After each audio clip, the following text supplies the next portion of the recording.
محترم بھائیوں، بہنوں اور عزیزوں، جمعے کے متعلق بیان ہو رہا ہے تو آج بھی انشاءاللہ اس کے متعلق ہی چند باتیں میں عرض کروں گا۔ قرآن مجید میں دو جگہوں پر اذان کا ذکر ہے۔ ایک تو عام اذان کا ذکر ہے اور ایک خاص جمعہ کی اذان کا ذکر ہے۔ عام اذان کا ذکر جہاں ہے فرمایا وَإِذَا نَادَيْتُمْ إِلَى الصَّلَاةِ اتَّخَذُوهَا هُزُوًا وَلَعِبًا ذَلِكَ بِأَنَّهُمْ قَوْمٌ لَا يَعْقِلُونَ۔ یہ یہود و نصارہ جب تم نماز کے لیے اذان کہتے ہو تو اسے مذاق بنا لیتے ہیں، اس کا مذاق اڑاتے ہیں۔ فرمایا اس کی وجہ یہ ہے کہ انہیں عقل نہیں ہے۔ ذالک بأنہم قوم لا یعقلون، یہ ایسے لوگ ہیں کہ انہیں عقل نہیں ہے۔ اس لفظ کے پیچھے بھی بڑی معنی کا ایک سمندر ہے کہ اللہ تعالی کی عبادت کے لیے بلانے کی کون سی صورت اختیار کرنا یہ عقل کے مطابق ہے۔ تو فرمایا یہ لوگ جو اذان کو مذاق کرتے ہیں ان میں عقل نہیں ہے۔ مکہ معظمہ میں جب تک رسول اللہ صلی اللہ علیہ وسلم رہے اس وقت تک تو انہیں اپنی زندگی کی ہی فکر تھی، نماز پڑھتے تھے تو چھپ کر پڑھتے تھے، بلکہ حتی الوسع اپنا وجود بھی چھپا کر رکھتے تھے کہ اس وقت نبی کریم صلی اللہ علیہ وسلم کہاں پر موجود ہیں تاکہ دشمن یکلخت حملہ کر کے نقصان نہ پہنچا سکے۔ تو اس لیے یہاں پر تو جماعت کا سوال ہی پیدا نہیں ہوتا تھا۔ جب ہجرت کر کے مدینہ شریف چلے گئے، مسجد تعمیر کی سب سے پہلے، اب لوگوں کو بتانے کا مسئلہ درپیش تھا کہ اطلاع کیسے دی جائے۔ اس کے لیے پھر باقاعدہ مجلس ہوئی۔ مجلس میں چند مشورے آئے۔ ایک مشورہ یہ آیا 5 وقت اب نماز پڑھنی ہے، تو گھڑیاں تو لوگوں کے پاس تھی نہیں، تو کس طرح ان کو اطلاع دی جائے کہ نماز کا وقت ہو گیا ہے۔ ایک مشورہ یہ آیا بھائی خطبہ شروع ہوتے ہی کئی بزرگ سو گئے، پتہ نہیں پہلے ہی سوئے ہوئے، اب دیکھنا بزرگوں کو تھوڑی جگہ بدل لو، بسم اللہ ہی نیند سے یہ بات اچھی نہیں ہے۔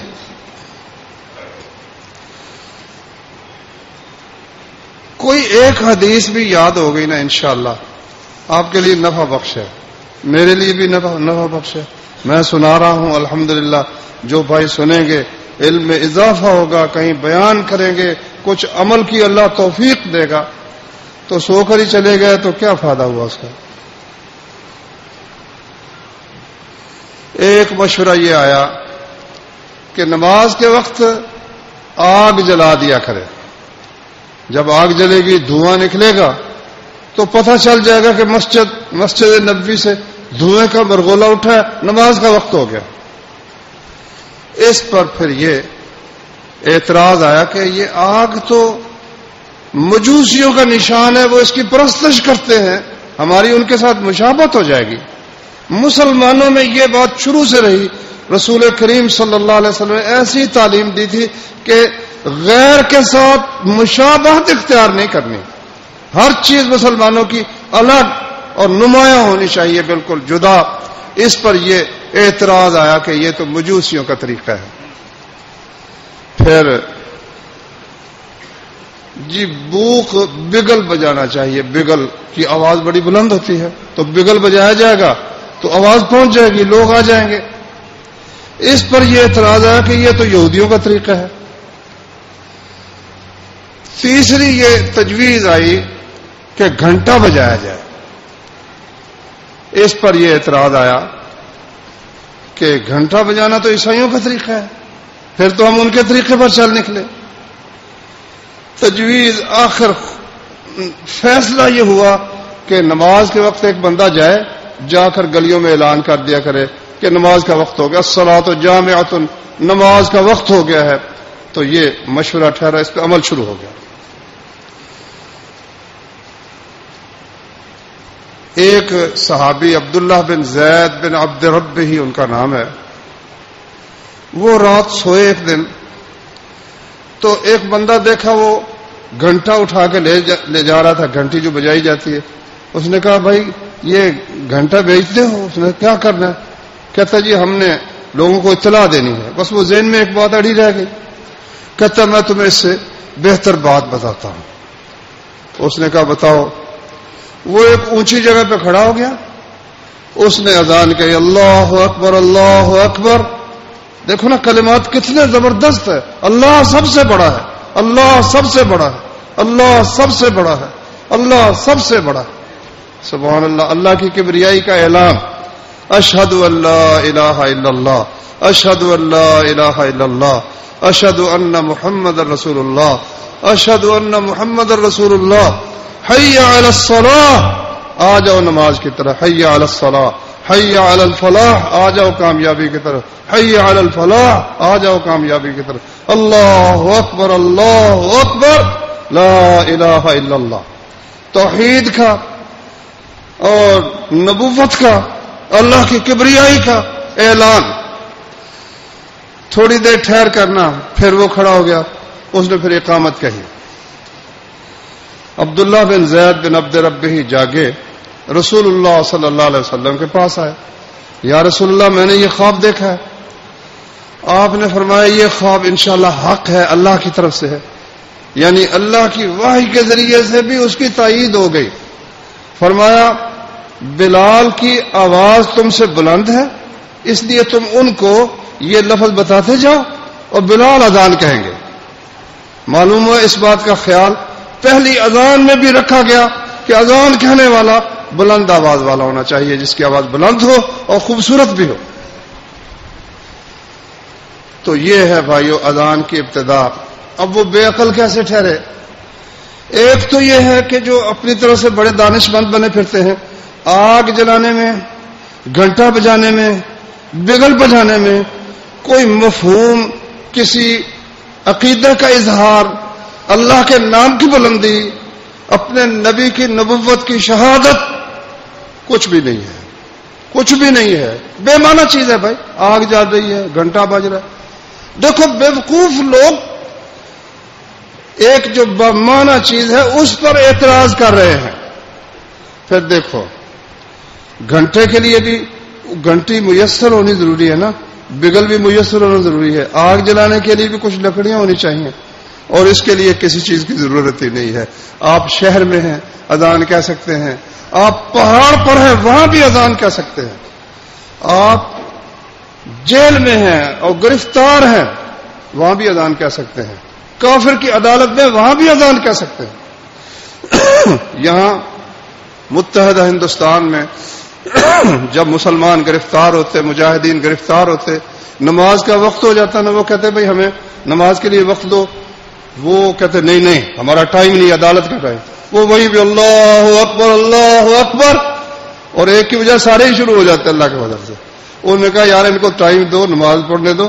اذان سے ان کو تکلیف ہی بہت ہوتی ہے، بہت تکلیف ہوتی ہے، کیونکہ الفاظ ایسے اللہ اکبر، اللہ سب سے بڑا ہے، نہ مسیح سب سے بڑا ہے، نہ عزیر سب سے بڑا ہے. سب اللہ کے بندے ہیں، اللہ کے بے بس بندے ہیں، اس کے فقیر بندے ہیں. اللہ سب سے بڑا. پچھلے دنوں میں نے اخبار میں پڑھا اللہ نے اذان کو کتنی عزت بخشی ہے. وہ برطانیہ کا کوئی بندہ تھا کہ امریکہ کا، وہ اس پر تحقیق کرنے لگ گیا. وہ ڈاکٹریٹ کا ہوتا نا کوئی نہ کوئی مقالہ میں لکھو تو محنت کرو.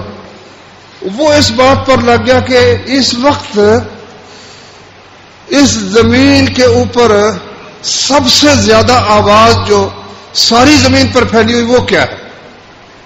شاید ان کے خیال میں یہ ہوگا کہ عیسائیوں کی آبادی کئی ارب ہے تو وہ گھنٹا بجتا ہوگا ہر جگہ پر، تو گھنٹے کی آواز کو برتر ثابت کرنا چاہتے ہوں گے.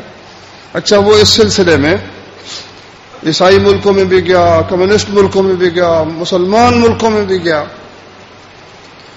تو اذان اس نے، لہجے تو مختلف ہے نا، عربوں کا لہجہ ذرا مختلف ہے، پنجابی لہجے میں اذان کچھ اور ہی بن جاتی ہے، بہرحال ہوتی تو اذان ہی ہے نا۔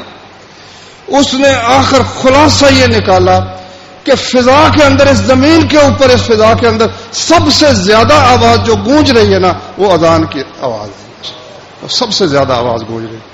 اللہ نے ایسے نہیں قرآن میں کہہ دیا الم نشرح لک صدرک، اے نبی کیا ہم نے تیرا سینہ نہیں کھول دیا، ووضعنا عنک وزرک، اور تیرا بوجھ تجھ سے اتار دیا، الذی انقض ظہرک، جس نے تیری پیٹھ توڑ دی تھی، ورفعنا لک ذکرک، آپ کا ذکر ہم نے بلند کر دیا۔ جب اللہ کا نام آتا ہے اذان میں، ساتھ ہی محمد رسول اللہ صلی اللہ علیہ وسلم کا نام آتا ہے، دنیا کے ہر خطے میں۔ فرمایا نبی کریم صلی اللہ علیہ وسلم نے، پہاڑ کی کسی ٹیکری پر کھڑا ہو کر ایک بندہ بکریاں چرانے والا، وہاں آدمی کوئی نہیں، وہ اکیلا ہی اذان کہتا ہے اور اذان کہتا ہے، اللہ تعالیٰ خوش ہو کر کہتا ہے دیکھو میرے اس بندے کو کہ میرے نام کو یہاں پہاڑ پر بھی بلند کر رہا ہے۔ تو نبی صلی اللہ علیہ وسلم نے فرمایا کہ مؤذن قیامت کے دن ان کی گردنیں سب سے اونچی ہوں گی، سب سے اونچی گردنوں والے ہوں گے مؤذن، کیونکہ اللہ کا نام بلند کرتے ہیں۔ اور فرمایا جب اذان ہوتی ہے تو شیطان اس کی آواز سن کر برداشت نہیں کر سکتا، ہوا اس کی خارج ہونی شروع ہو جاتی ہے، وہ بھاگ جاتا ہے کہ آواز اس کے کانوں میں نہ پڑے۔ جب اذان ختم ہوتی ہے پھر آ جاتا ہے، پھر اقامت ہوتی ہے نا تو پھر بھاگ جاتا ہے، اقامت ختم ہوتی ہے پھر آ کر نمازی کو وسوسے ڈالنے شروع کر دیتا ہے، وسوسے ڈالنے شروع کر دیتا ہے۔ تو بھائیو، ایک تو اللہ نے فرمایا یہ بے عقل لوگ ہیں جو اذان کو مذاق کرتے ہیں۔ اذان ایک بمانہ چیز ہے، اللہ کے نام کی بلندی کا اعلان ہے، اس میں کسی چیز کی ضرورت نہیں کہ فلاں چیز نہ ہو تو اعلان نہیں ہو سکتا، گھنٹہ نہ ہو تو وقت کا اذان ہی نہیں ہو سکتا، اعلان ہی نہیں ہو سکتا۔ یہ تو عقل کی معراج ہے، بلکہ عقل سے بھی اونچی بات جو اللہ تبارک و تعالیٰ کی طرف سے ہے، یہ بے عقلی کی وجہ سے اس اذان پر اعتراض کرتے ہیں۔ دوسرا ذکر خیر اذان کا ہے جمعے کے متعلق، یا ایھا الذین آمنوا اذا نودی للصلاة من یوم الجمعۃ فاسعوا الی ذکر اللہ، اے لوگوں جو ایمان لائے ہو، جب جمعے کے دن نماز کے لیے ندا دی جائے، آواز دی جائے، اذان کہی جائے تو اللہ کے ذکر کی طرف اسعوا، کوشش کر کے پہنچو، جلدی پہنچو۔ اب یہ اذان جو ہے رسول اللہ صلی اللہ علیہ وسلم کے زمانے میں جس طرح ہوتی تھی اس میں کچھ فرق ہے، اب اس لیے میں اس کی تھوڑی سی وضاحت کرنا چاہتا ہوں۔ صحیح بخاری میں حدیث ہے کہ صائب بن یزید رضی اللہ عنہ فرماتے ہیں کہ نبی صلی اللہ علیہ وسلم کے زمانے میں اور ابو بکر رضی اللہ عنہ کے زمانے میں اور عمر فاروق رضی اللہ عنہ کے زمانے میں اذان پہلی اس وقت ہوتی تھی جب امام ممبر پر بیٹھ جاتا تھا، خطبے کے لیے ممبر پر بیٹھ جاتا تھا، اس وقت اذان ہوتی تھی۔ تو جب امیر المومنین عثمان ابن عفان رضی اللہ عنہ خلیفہ بنے، وکثر الناس، لوگ زیادہ ہو گئے، تعداد بڑھ گئی، اور بعض روایتوں میں ہے وبعد المنازل، مکان بھی دور تک چلے گئے، زاد النداء الثالث علی الزوراء، پہلے ایک اذان اور ایک اقامت ہوتی تھی، یہ دو اذانیں ہو گئی نا، اقامت کو بھی اذان کہہ لیتے ہیں، کیوں؟ اس لیے کہ الفاظ وہی ہیں، اللہ اکبر اللہ اکبر، اشہد ان لا الہ الا اللہ اشہد ان لا الہ الا اللہ، صرف قد قامت الصلاۃ کا فرق ہے۔ تو صائب بن یزید کہتے ہیں کہ پہلی اذان اس وقت ہوتی تھی جب امام خطبے کے لیے بیٹھتا تھا، تو جب حضرت عثمان رضی اللہ تعالی عنہ خلیفہ بنے اور لوگ زیادہ ہو گئے اور آبادی بڑھ گئی تو زاد النداء الثالثہ، انہوں نے پھر ایک تیسری اذان کا اضافہ کیا۔ تیسری اس لحاظ سے ہے کہ پہلے ایک اذان ایک اقامت، اب یہ جس کو آج کل ہم پہلی اذان ہمارے ہاں ہوتی ہے نا، یہ انہوں نے علی الزوراء بازار میں ایک مکان تھا، حضرت عثمان رضی اللہ عنہ کی ملکیت تھا، وہاں پر انہوں نے اذان کہلوانی شروع کر دی. یہ ہے بھائی حدیث صحیح بخاری میں. تو اس پر اس وقت اکثر ہماری مسجدوں میں عمل ہو رہا ہے کہ تقریباً 15 منٹ پہلے یا آدھا گھنٹہ پہلے ایک اذان ہوتی ہے، اس کے بعد پھر دوسری اذان ہوتی ہے، اور دونوں اذانیں لطف یہ ہے کہ مسجد میں ہوتی ہے، اور کہتے یہ ہے کہ یہ حضرت عثمان رضی اللہ عنہ کی سنت ہے، ان کا طریقہ ہے. تو اس پر تھوڑا سا غور کرنا چاہیے کہ اصل دین تو وہ ہے جو نبی کریم صلی اللہ علیہ وسلم پر نازل ہوا، اور خلفاء میں سے بھی حضرت ابو بکر اور حضرت عمر رضی اللہ عنہ کا اسی پر عمل رہا.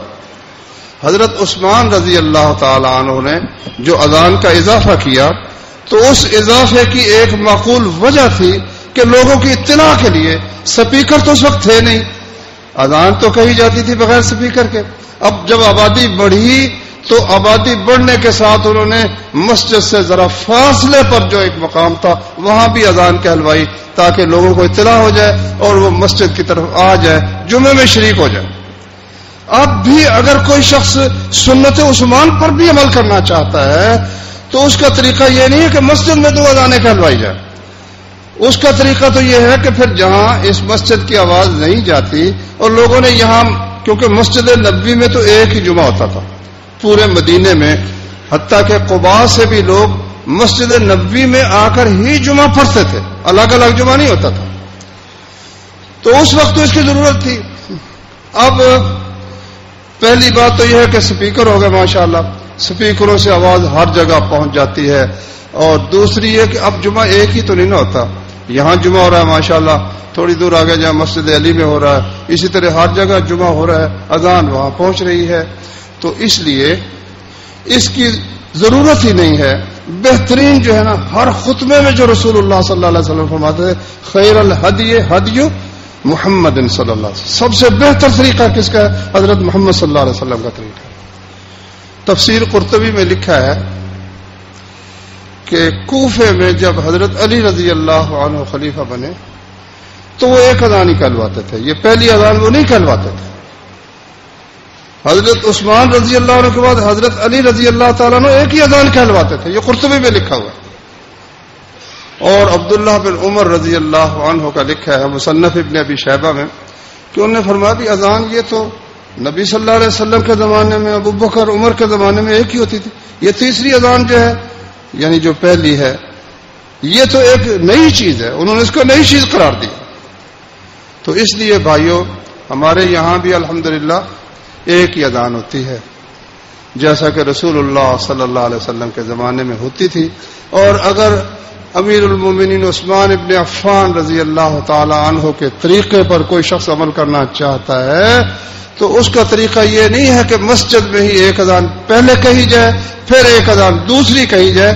اس کا طریقہ پھر یہ ہے کہ جہاں ہماری اس مسجد کی آواز نہیں جاتی وہاں پر کوئی شخص کھڑا ہو کر اذان کہے تاکہ دوسرے لوگوں کو بھی اطلاع ہو جائے. تو یہ جو جس طریقے سے آج کل یہ 2 اذانیں کہی جاتی ہے یہ نہ نبی کا طریقہ ہے صلی اللہ علیہ وسلم، نہ حضرت ابو بکر کا، نہ حضرت عمر کا، حضرت عثمان کا بھی نہیں. لیکن ایک بھیڑ چال ہے، چلتی چلی آ رہی ہے. اور کسی جگہ تو یہاں اتنی شدت ہے کہ کوئی شخص اگر یہ نہ کہے تو وہ جھگڑا ہو جاتا ہے. جھگڑا کا دیکھو جی، اذان ہی 2 اذانیں ہی نہیں کی، جمعے کی تو 2 اذانیں ہوتی. بھئی 2 اذانیں کہاں سے آ گئی اور پھر مسجد میں کہاں سے آ گئی؟ اللہ اکبر. تو اس سے معلوم ہوا کہ نبی کریم صلی اللہ علیہ وسلم کے زمانے میں خطیب منبر پر بیٹھ جاتا، اس کے بعد پھر اذان شروع ہوتی تھی. یہ ہے سنت نبی کریم صلی اللہ علیہ وآلہ وسلم کی. دوسری بات ہے کہ خطبہ کس چیز کا نام ہے؟ ہمارے ہاں متحدہ ہندوستان میں اور اب بھی اکثریت جو ہے ان کا کہنا یہ ہے کہ خطبہ جو ہے نا، جس طرح نماز عربی زبان میں پڑھنی جائز ہے اردو میں نماز پڑھنی جائز نہیں ہے. کوئی شخص جو اذان شروع کر دے اردو میں. یہاں کئی ایسے اٹھے تھے, ایک صاحب تھے پتہ نہیں کیا نام تھا, اس نے کہا او جی اذان جو ہے یہ اردو میں ہونی چاہیے.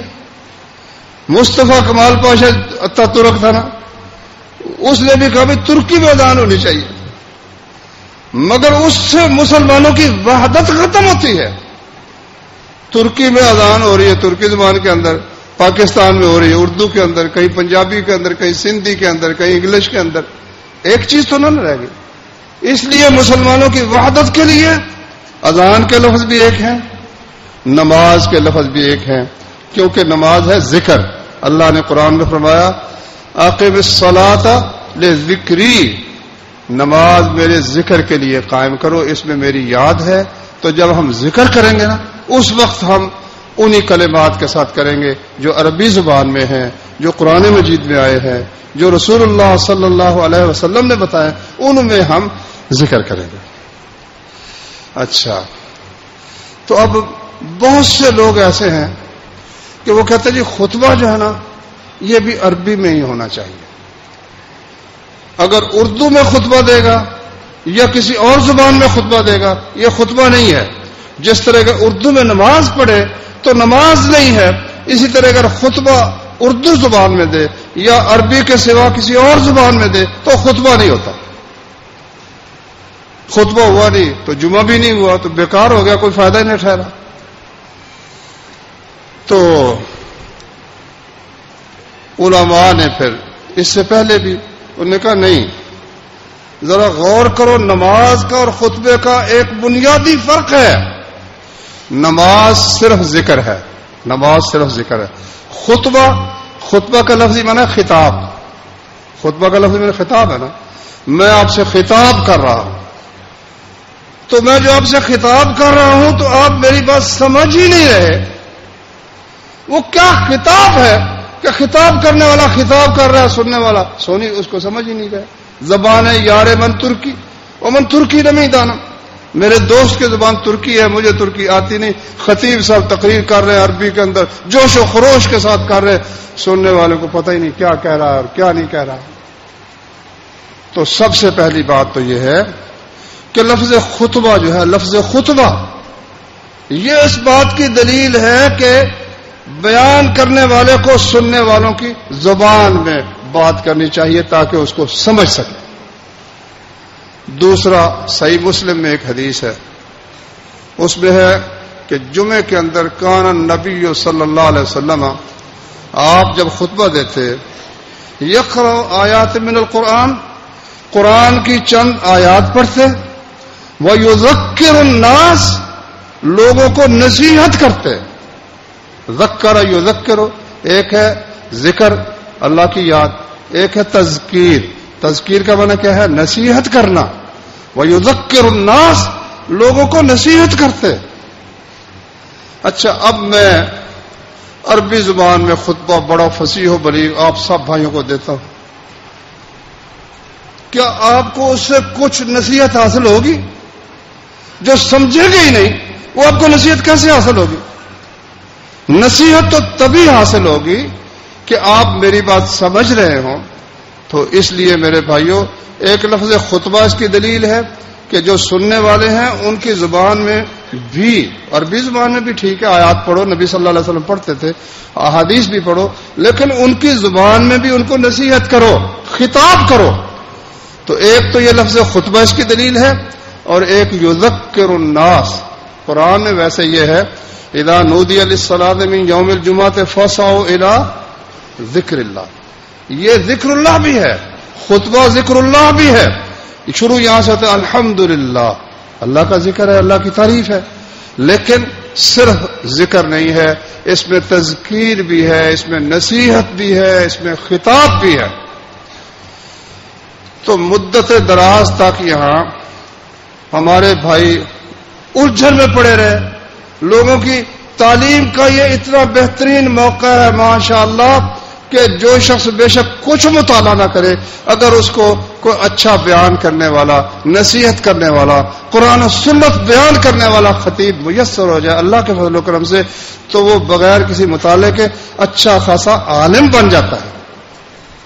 تو انہوں نے کیا کیا؟ سب سے پہلے تو یہ ایک الجھن ڈالی کہ بھئی گاؤں میں جمعہ ہوتا ہی نہیں، گاؤں والوں کو تو جمعے سے ویسے ہی پار کر دیا، گاؤں میں جمعہ ہوتا ہی نہیں، عورتوں جمعہ نہیں پڑھ سکتی، عورتوں کو بھی الگ کر دیا جمعے سے۔ اچھا اب اسے آگے آ گیا، بھئی تم کوئی ترجمہ کرو گے قرآن کا، آیات کا ترجمہ کرو، کوئی نصیحت کرو۔ انہوں نے کہا نہیں، جمعہ جو ہے نا وہ سوائے نبی صلی اللہ علیہ وسلم نے ہمیشہ عربی زبان میں خطبہ دیا ہے، بھائی صحابہ نے عربی میں خطبہ دیا ہے، یار ان کے مخاطب عرب تھے تو انہوں نے عربی میں دینا تھا۔ قرآن میں اللہ کہتا ہے وَمَا أَرْسَلْنَا مِن رَّسُولٍ إِلَّا بِلِسَانِ قَوْمِهِ لِيُبَيِّنَ لَهُمْ، ہم نے جو رسول بھیجا، جو پیغام پہنچانے والا بھیجا، اس کو اس کی قوم کی زبان میں بھیجا تاکہ ان کے لیے وضاحت کرے۔ سورہ ابراہیم میں اللہ فرماتے ہیں ہم نے ہر پیغام پہنچانے والا اس قوم کی زبان میں بھیجا۔ تو اب جب اردو والوں کے پاس ہم آئیں گے تو وہ پیغام جو اللہ نے مکہ معظمہ میں، مدینہ منورہ میں محمد رسول اللہ پر نازل کیا تھا، اس کو ہم لوگوں کی ان کی زبان میں سمجھائیں گے۔ بھائی اللہ کا یہ حکم ہے، اللہ کے رسول صلی اللہ علیہ وسلم کا یہ حکم ہے۔ تو اب انہوں نے یہ کیا، جمعہ ہو رہا ہے، لوگ آئے ہیں، ماشاءاللہ مسجد بھری ہوئی ہے، تو کیا کیا، اذان ہوئی، عربی کے چند لفظ پڑھ دیے، تھوڑی دیر بیٹھے، پھر اٹھ کر چند لفظ پڑھ دیے، اس کے بعد جماعت کرا دی۔ کیا حاصل کیا ہوا تمہیں؟ بس جس ثواب حاصل ہوا ہے، ثواب تو حاصل ہوتا ہی ہے، اور کچھ مطلب سمجھ آیا ہو، کوئی علم میں اضافہ ہوا ہو، کوئی نصیحت ہوئی ہو، کوئی آخرت کی یاد آئی ہو، کچھ بھی نہیں، جس طرح خالی ہاتھ آئے تھے خالی ہاتھ چلے گئے۔ اہل حدیث نے یہ سلسلہ شروع کیا، سید نذیر حسین محدث دہلوی اور ان سے پہلے بھی علماء نے، کہ بھائی خطبے کا مطلب خطاب ہے، یذکر الناس، یہ نصیحت ہے، ہر پیغام پہنچانے والا کسی قوم کی طرف جو اللہ نے بھیجا ان کی زبان میں بھیجا، تو ہم پر لازم ہے کہ اللہ کا پیغام ان کی زبان میں پہنچائیں۔ تو انہوں نے خطبہ اردو میں، پنجابی میں، اپنی اپنی زبان میں شروع کر دیا۔ کچھ مدت تک تو یہ ہمارے حضرات اڑے رہے، کہتے نہیں جی نہیں، خطبہ عربی میں یہ بالکل ان کا خطبہ کوئی نہیں ہوتا، ان کا جمعہ نہیں ہوتا۔ پھر انہوں نے سوچا کہ بھائی یہ تو میدان مار جائیں گے، یہ بیان کرتے ہیں، یہ قرآن بیان کرتے ہیں، یہ حدیث بیان کرتے ہیں، یہ دلائل بیان کرتے ہیں، اور ہم چپ کر کے چند آیتیں پڑھ کر اور چند الفاظ پڑھ کے چلے آتے ہیں، تو لوگ تو اس کو سمجھیں گے، وہ ادھر چلے جائیں گے۔ انہوں نے پھر ایک بدعت اختیار کی، دین کے اندر ایک نیا طریقہ انہوں نے نکالا۔ وہ کیا کہ نبی صلی اللہ علیہ وسلم 2 خطبے دیتے تھے، اور کب دیتے تھے؟ اذان کے بعد دیتے تھے۔ انہوں نے اذان سے پہلے ایک خطبہ شروع کر دیا، 3 خطبے کر دیے، مگر اس تیسرے خطبے کا نام انہوں نے تقریر رکھ دیا۔ تیسرے خطبے کا نام انہوں نے کیا رکھ دیا؟ تقریر۔ آپ دیکھتے ہوں گے دیوبندی حضرات، ہمارے بریلوی حضرات، ان کے ہاں ایسے ہی ہوتا ہے، پہلے ایک تقریر ہوتی ہے، وہ اردو میں ہوتی ہے، پہلے ایک تقریر ہوتی ہے، وہ اردو میں ہوتی ہے، پھر اذان ہوتی ہے، اذان کے بعد 2 خطبے ہوتے ہیں، وہ عربی میں ہوتے ہیں۔ وہ اپنے خیال میں سنت پر قائم ہیں کہ یہ لوگ جو 2 خطبے اردو میں دیتے ہیں یہ سنت سے ہٹے ہوئے ہیں، ہم سنت پر قائم ہیں، نبی عربی میں خطبہ دیتا تھا، ہم بھی 2 خطبے عربی میں دیتے ہیں۔ قربان جاؤ تمہاری سنت پر کہ تم نے وہ جو تیسرا ایک خطبہ شروع کر دیا، کیا نبی صلی اللہ علیہ وسلم کے زمانہ میں اذان سے پہلے کوئی خطاب عربی میں یا اردو میں یا کسی زبان میں ہوتا تھا؟ ہرگز نہیں ہوتا تھا۔ کوئی مثال اس کی نہیں ہے کہ نبی کریم صلی اللہ علیہ وسلم کے زمانے میں اذان سے پہلے بھی کوئی تقریر ہوتی ہو۔ یہ سری بدعت ہے، دین کے اندر ایک اضافہ ہے۔ نبی صلی اللہ علیہ وسلم 2 خطبے دیتے تھے، ان لوگوں نے 3 خطبے شروع کر دیے، اور تیسرے خطبے کا نام کیا رکھ دیا؟ تقریر رکھ دیا۔ کیا نام بدلنے سے حقیقت بدل جاتی ہے بھائیو؟ اردو میں جب میں آپ تقریر کر رہا ہوں، آپ نے سنا ہوگا بڑی بڑی کانفرنسیں جب ہوتی ہیں تو اس کا ایک خطبہ صدارت ہوتا ہے، ایک خطبہ استقبالیہ ہوتا ہے۔ وہ خطبے کا کیا مطلب ہے؟ خطاب ہی ہے نا۔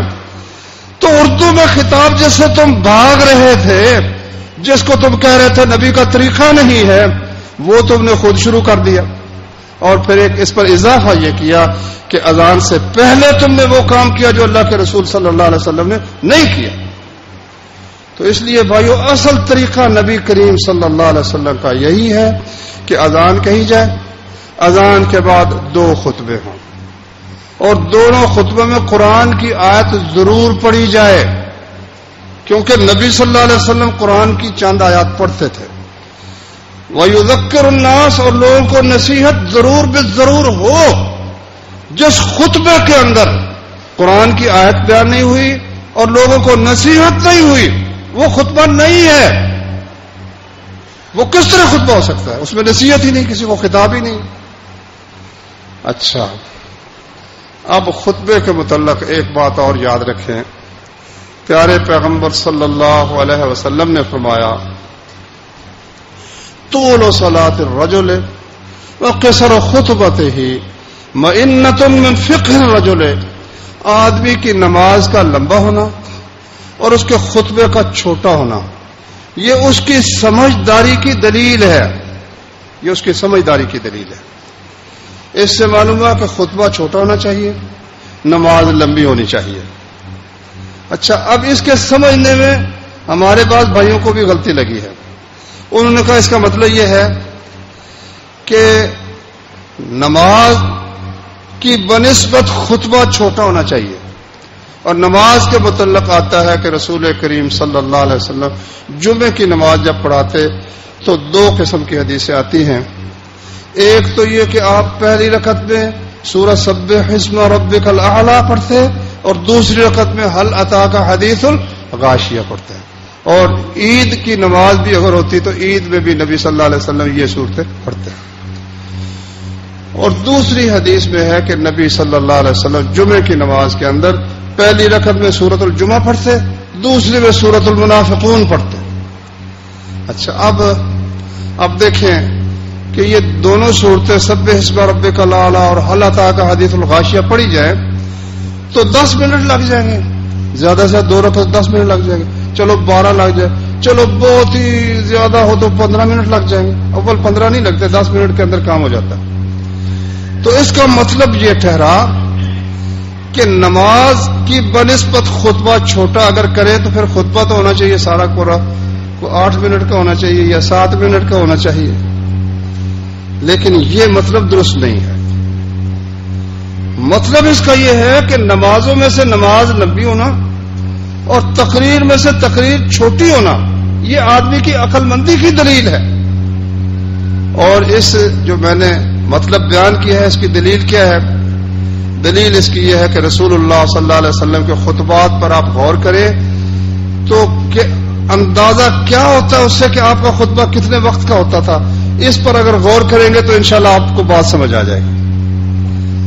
حدیث میں آتا ہے کہ نبی کریم صلی اللہ علیہ، ایک صحابیہ کہتی ہے کہ میں نے منبر پر نبی کریم صلی اللہ علیہ وسلم کو سورہ قاف پڑھتے ہوئے سنا۔ سورہ قاف ہے 26ویں پارے میں ہے اور 3 رکوع کی صورت ہے، 3 رکوع کی، سمجھے نا؟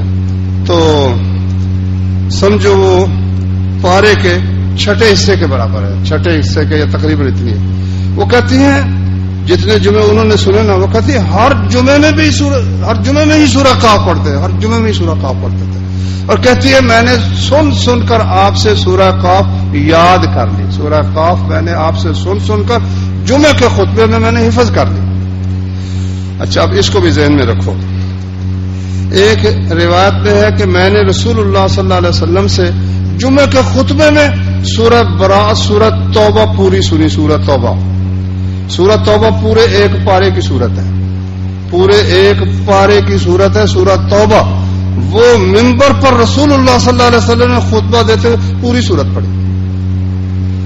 اچھا، پھر عام معمول جو ہے نبی کریم صلی اللہ علیہ وسلم کا، وہ حدیث میں آتا ہے بخاری شریف میں کہ نبی کریم صلی اللہ علیہ وسلم جب خطبہ دیتے تو اللہ کی حمد و ثنا کہتے، اس کے بعد اعلی صوتہ، بلند ہو جاتی ہے آپ کا آواز، واشتد غضبہ، غصہ آپ کا سخت ہو جاتا، واحمرت عیناہ، آپ کی آنکھیں سرخ ہو جاتی، کأنہ منذر جیش، گویا آپ کسی لشکر سے ڈرا رہے ہیں، یقول صبحکم ومساکم، کہتے ہو لوگوں بالکل آج صبح ہی حملہ ہونے والا ہے، شام ہی حملہ ہونے والا ہے۔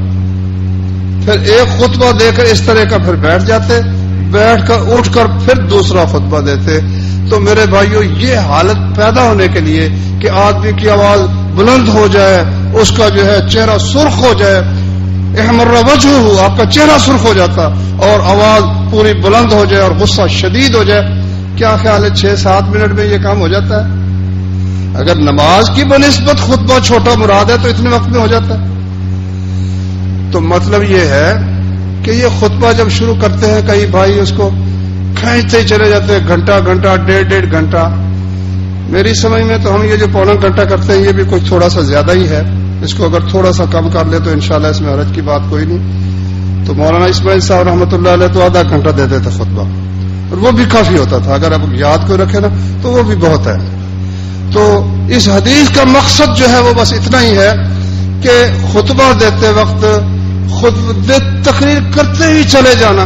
اب اس کا نتیجہ کیا ہوتا ہے؟ لوگوں کو پتا ہے اس مولوی صاحب نے جان چھوڑنی کوئی نہیں، وہ بر وقت آتے ہی نہیں ہے، جب ہوتا ہے نا نماز کا وقت پھر وہ جوق در جوق آ کر نماز میں شامل ہو جاتے۔ اس کا نقصان یہ بھی ہے کہ لوگ نماز سے پیچھے رہ جاتے ہیں۔ تو یہ ہے بھائیوں پیارے پیغمبر صلی اللہ علیہ وآلہ وسلم کا طریقہ۔ خطبے کے دوران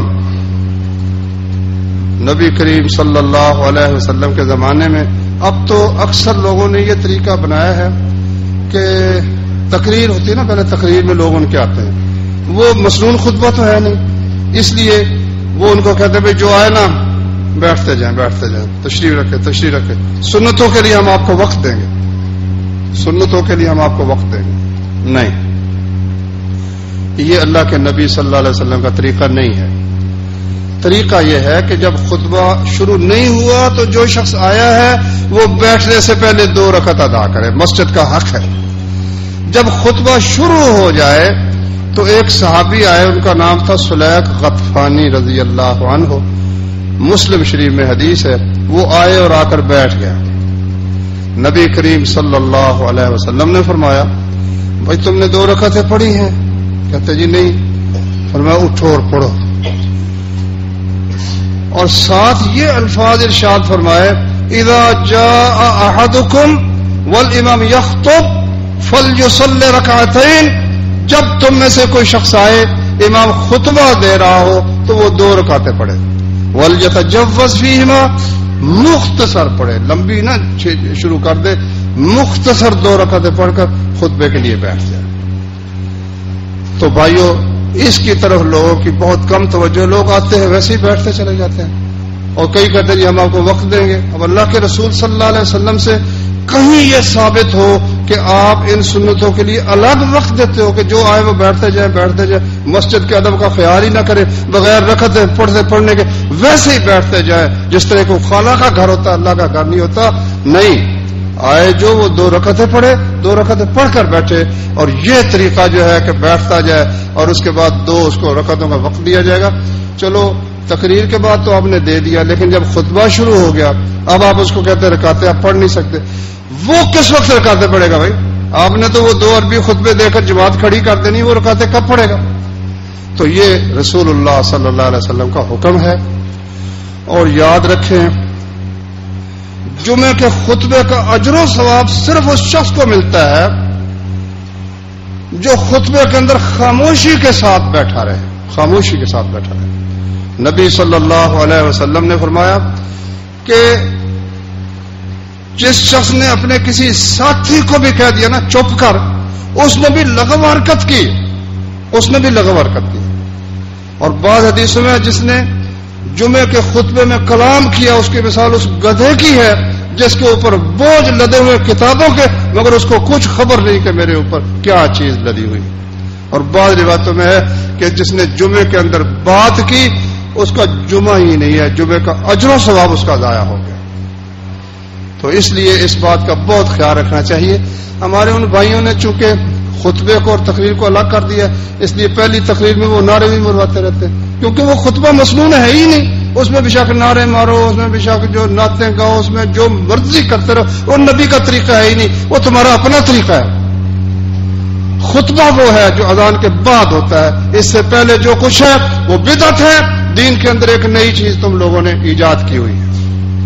تو اس لیے ہاں خطیب کے ساتھ بات ہو سکتی ہے، کوئی شخص اگر سوال کرے ایک دفعہ ایک آگے عربی اس نے کچھ سوال کیا، جی میں دین سمجھنا چاہتا ہوں. نبی کریم صلی اللہ علیہ وسلم ممبر سے اتر کر کرسی پر بیٹھ گئے. جتنے اس کے سوال تھے سارے حل کیے. حل کرنے کے بعد باقی خطبہ آپ نے پھر پورا کیا. اسی طرح ایک دن آپ خطبہ دے رہے تھے، سامنے دروازے سے ایک بندہ آیا، کہتا یا رسول اللہ مال مویشی ہلاک ہو گئے، سفر کے راستے جو ہیں وہ منقطع ہو گئے، سفر ہو نہیں سکتا، پانی کوئی نہیں راستے میں، کھانے پینے کے لیے کچھ نہیں، بارش نہیں ہو رہی، اللہ سے دعا کیجیے. نبی صلی اللہ علیہ وسلم نے ہاتھ اٹھا دیے. بخاری شریف میں لوگوں نے بھی ہاتھ اٹھا دیے. آپ نے دعا کی اللہم اسقنا اللہم اسقنا اللہم اسقنا، یا اللہ ہمیں بارش دے، یا اللہ ہمیں بارش دے، یا اللہ ہمیں بارش دے. کہتے ابھی ممبر سے نہیں اترے تھے بارش شروع ہو گئی. کہتے ہم میں سے جو سب سے ہمت والا جوان تھا نا، اس کو یہ فکر تھی کہ گھر کیسے پہنچیں گے، گھر کیسے پہنچیں گے. جب دوڑتے ہوئے انہیں دیکھا نبی صلی اللہ علیہ وسلم تو آپ مسکرانے لگ گئے ان کی حالت دیکھ کر کہ دیکھو کس طرح اللہ کے راہ سے بھاگتے ہوئے چلے جا رہے ہیں. ایک لطیفہ ہے نا مولانا ثناء اللہ رحمت اللہ علیہ کا، بارش ہوئی تو وہ بھاگنے لگے، کہتے اللہ کی راہ سے بھاگ رہے. وہ کہتا ہے مطلب یہ ہے کہ اللہ کی راہ میرے پاؤں کے نیچے نہ آ جائے اس لیے بچنے کے لیے بھاگ رہا. ایک لطیفے کی بات ہے. تو مطلب یہ ہے کہ اللہ کے رسول صلی اللہ علیہ وسلم سے لوگ خطبے کے اندر بات کر لیتے تھے. خطیب سے بات کرنے میں کوئی حرج کی بات نہیں. کہتے بارش ایسی شروع ہوئی پورا ہفتہ. اگلا ہفتہ ہوا جمعہ جب آپ پڑھا رہے تھے تو اسی دروازے سے ایک بندہ، راوی کہتا مجھے نہیں پتا وہی تھا کہ کوئی اور تھا، کہتا یا رسول اللہ رستے بارش سے منقطع ہو گئے، مال مویشی برباد ہو گئے، دعا کیجیے اللہ تعالیٰ اسے روک دے. آپ نے دعا کی اللہم حوالینا ولا علینا.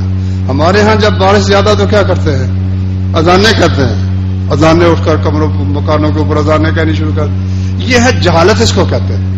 نبی صلی اللہ علیہ وسلم کا طریقہ چھوڑ کر اپنا انہوں نے ایک طریقہ بنا لیا، اذانیں کہنی شروع کر دی. اذان اس لیے تو نہیں ہوتی بھی جو بارش ہو رہی ہے اس کو بند کیا جائے. آپ نے کہا حوالینا، یا اللہ ارد گرد بارش لے جا، ولا علینا ہم پر نہ ہو. تو اشارہ کیا تو حدیث میں آتا ہے جس طرح اشارہ کیا نا سارا بادل وہاں سے وہ کٹ گیا، مدینہ بالکل صاف ہو گیا، بادل ارد گرد رہ گیا. اللہ تعالی ہمیں اپنا ہر عمل اپنے نبی صلی اللہ علیہ وسلم کی سنت کے مطابق ادا کرنے کی توفیق عطا فرمائے.